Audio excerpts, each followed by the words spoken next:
दोस्तों, ये छोटी सी कहानी विश्व विजयी अलेक्जेंडर या फिर कहे तो सिकंदर की है।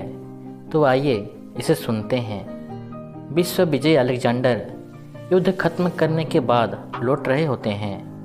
तभी रास्ते में उनका तबीयत बिगड़ने लगता है। उस समय वो सिर्फ 33 वर्ष के होते हैं।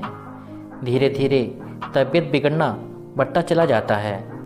तभी कुछ गिने चुने चिकित्सक के इलाज से भी उनके तबीयत में कोई सुधार नहीं दिखाई देती। ऐसे में उस समय सबसे बड़े चिकित्सक को बुलाया जाता है। अलेक्जेंडर को देखने के बाद वो वृद्ध चिकित्सक उन्हें कहते हैं कि आपका अंतिम समय आ पहुंचा है और आपके पास कुछ ही समय रह गया है। अलेक्जेंडर की आंखें बुझने लगा। वो बड़े कष्ट के साथ बोले, मैंने पृथ्वी विजय लक्ष्य को प्राप्त कर लिया है। सोचा था उसके बाद विश्राम लूँगा।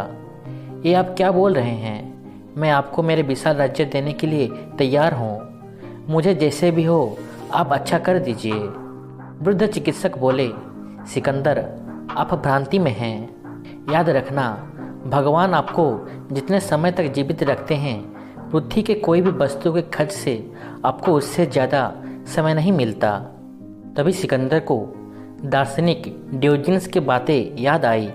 एक बार डियोजेनस सिकंदर के महान सेना को देखकर उनसे पूछने लगे, सिकंदर, ये क्या है? सिकंदर बोले, मैं पृथ्वी विजय के लक्ष्य में निकल पड़ा हूँ। फिर डियोजेनस पूछते हैं, पृथ्वी विजय करने के बाद क्या करोगे? सिकंदर बोलने लगते हैं, जब कुछ करने के लिए नहीं रहेगा तब मैं विश्राम करूँगा। डियोजेनस हंसने लगते हैं और कहते हैं, क्या विश्राम करने के लिए पृथ्वी विजय करना जरूरी है? अभी मेरे साथ आओ, दोनों आराम से विश्राम करेंगे, जैसे मैं इस नदी के किनारे करता हूँ सोते हुए।